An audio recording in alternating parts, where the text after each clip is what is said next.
یہ عقیدہ سن لینے کے بعد ہم اب عظمت اہل بیت نبی صلی اللہ علیہ وسلم کے حوالہ سے کچھ باتیں آپ کی گزار کریں۔ میں رات بھی درس حدیث میں یہ عرض کر رہا تھا، شام کو کل عصر کے بعد ہمارا درس حدیث ہوتا ہے۔ کل ذرا ہماری محفل پاک لمبی تھی، تو کل میں یہ عرض کر رہا تھا کہ نبی پاک صلی اللہ علیہ وآلہ وسلم کے وہ شہزادے جن کو کریم نبی علیہ السلام نے اپنے بیٹے قرار دیا ہے اور ان کی محبت کو اپنی محبت قرار دیا ہے، ان کی دشمنی کو اپنی دشمنی قرار دیا ہے۔ ہم ان کا ذکر کر رہے ہیں جن کو زمانہ حسنین کریمین کے نام سے یاد کرتے ہیں۔ سبحان اور بات یاد رہے کہ ہم ان کا ذکر بھی ذکر مصطفیٰ کے توفیق کر رہے ہیں۔ اس لیے یہ بات آپ کے ذہن نشین رہنی چاہیے کہ ہم جن شہزادوں کا ذکر کر رہے ہیں، زمانہ تو دنیا تو کربلا کے واقعات بیان کرتی ہے، لیکن چونکہ میرے پاس نہ سر ہے، نہ ساز ہے، نہ تال ہے، اس لیے واقعات کربلا تاریخ کا حصہ ہے۔ ہم وہ بات بیان کر رہے ہیں جو مصطفیٰ کریم نے بیان فرمائی۔ ٹھیک ہو گیا؟ اور اگلی بات میں واقعات کربلا میں سے کچھ بیان کرنا ضروری سمجھتا ہوں، لیکن وقت کے دامن میں چونکہ تنگی ہوتی ہے وہ بیان کرنا چاہیے، لیکن جو لوگ منبر رسول پر بیٹھ کر اہل بیت نبی صلی اللہ علیہ وسلم کے گھرانے کے تذکرے کرتے ہیں اور بتاتے ہیں کہ کس طرح بیویاں یزید کے دربار میں گئیں، ہوا ایسے ہی ہوگا، میرا اس سے اختلاف نہیں ہے، یہ بات یاد رہے، میں تاریخ کو جھٹلا نہیں رہا، یاد رہے، لیکن ایمانداری سے بتائیں، آپ ایمانداری سے ذرا بتائیں، کوئی بندہ مجمع سے کھڑا ہو اور میرے سامنے یہ کہے کہ علامہ صاحب کی بیٹی کی عزت نیلام ہو گئی، میں برداشت کر رہا ہوں؟ میں آپ کے بارے میں کہوں، آپ بیٹھے ہیں مجمع میں، میں کہوں جی فلاں کی بیٹی، معذرت مثال کے طور پر فلاں کی بیٹی کی عزت نیلام ہوئی، آپ برداشت کریں گے؟ تیری اور میری بیٹی کی عزت زیادہ ہے یا مصطفیٰ کی بیٹیوں کی عزت زیادہ ہے؟ اس لیے ان واقعات کو سننے والے بھی اور سنانے والے بھی دونوں سن لیں۔ خدا کے لیے ایسا مت کرو، یہ وہ گھرانہ ہے جس گھرانے میں جبرائیل امین علیہ السلام بغیر اجازت کے لیے آیا کرتے تھے، جن کے بال سورج نہیں دیکھا کرتا تھا۔ اس گھرانے کی عظمت اور شان قرآن نے کہا ہے لِيُذْهِبَ عَنْكُمُ الرِّجْسَ، اے محبوب رب چاہتا یہ ہے کہ آپ کے گھر والوں کے قریب بھی نہ آئے ناپاکی۔ اور علامہ ابن کثیر نے لکھا ہے کہ جب، یہ میں اب آپ کو صرف سمجھانے کے لیے عرض کر رہا ہوں، کہ جب بیویوں کے خیمے کی طرف یزیدی لشکر کے کچھ بدقماش جانے لگے نا، تو جن سواریوں پر بیویاں سوار تھیں ان سواریوں کے قریب جانے لگے کہ یار جائیں دیکھیں تو صحیح، آج تک جو ان کو دیکھا کسی نے نہیں ہے، دیکھیں تو صحیح یہ بیویاں ہیں کیسی۔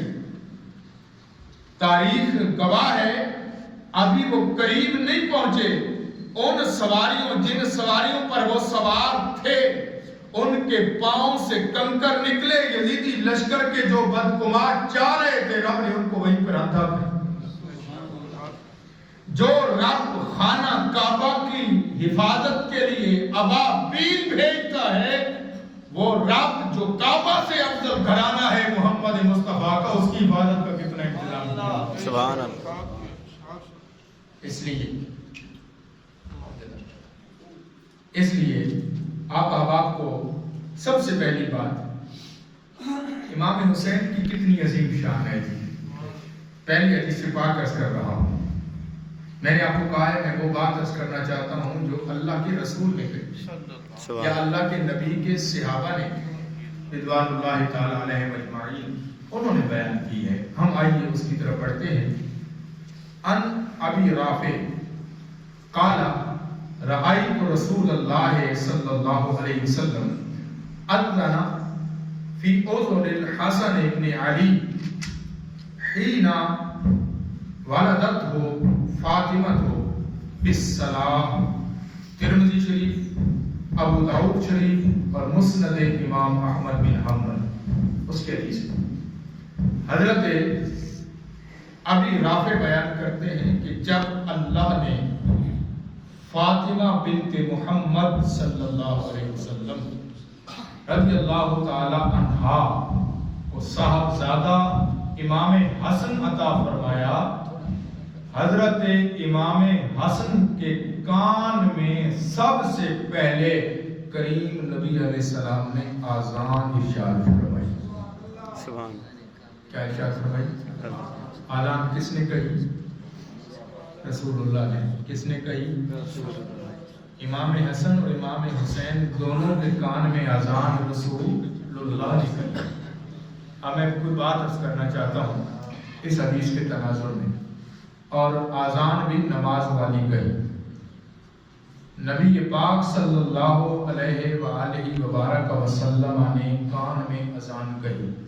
ہمارے ہاں بھی اصول یہی ہے، ہم بھی شریعت مطالعہ پر عمل کرتے ہیں. ہمارے ہاں بچہ پیدا ہو ہم آذان دلوانے کے لیے مسجد کے مولوی صاحب سے گزارش کرتے ہیں، اپنے کسی بزرگ سے گزارش کرتے ہیں، کسی نیک صالح آدمی کو تلاش کرتے ہیں کہ ہمارا بچہ پیدا ہوا ہے، آذان کان میں کہو. اچھا آذان کہتے کیوں ہیں؟ آذان کہنے کی وجہ کیا ہے؟ کہ پیدا ہونے والے بچے کے کان میں آذان دو وجوہات کی وجہ سے کہی جاتی ہے. اس کی دو علتیں ہیں.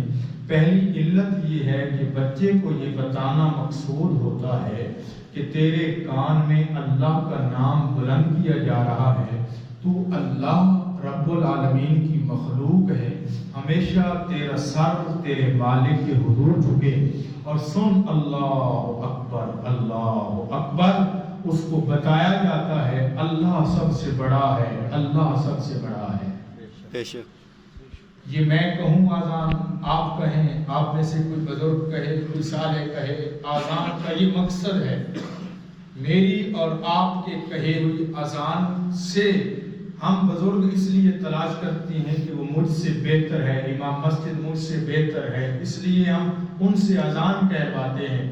اور دوسری آذان کی جو بنیادی وجہ ہے وہ یہ ہے کہ جب انسان کے کان میں، بچے کے کان میں آذان کہی جاتی ہے اور کہیں بھی آذان کہی جائے، شیطان اس جگہ سے 36 میل دور بھاگ جاتا ہے. سبحان. اگر آپ کو میری بات سمجھ آئی ہے تو اب میں ہو سکتا ہے آپ کو وہ بات سمجھا سکوں. کسی کے کان میں آذان کہی امام مسجد نے، کسی کے باپ نے، کسی کے دادا نے، کسی کے پردادا نے، کسی کے استاد نے، کسی کے پیر نے، کسی کے بزرگ نے، لیکن حسین تیری عظمت پہ قربان جاؤں، تیرے کان میں اذان کہنے والا بھی محمد ہے. اس حسین ابن علی رضی اللہ عنہما، اس کے پاس شیطان کیسے واپس آ سکتا تھا جس حسین کے کان میں اذان مصطفیٰ. سبحان. میری بات سمجھ آ رہی ہے؟ تو اب آپ یہ پہلی آپ کی جو عظمت کی بات تھی وہ میں نے عرض کی. میں دوسری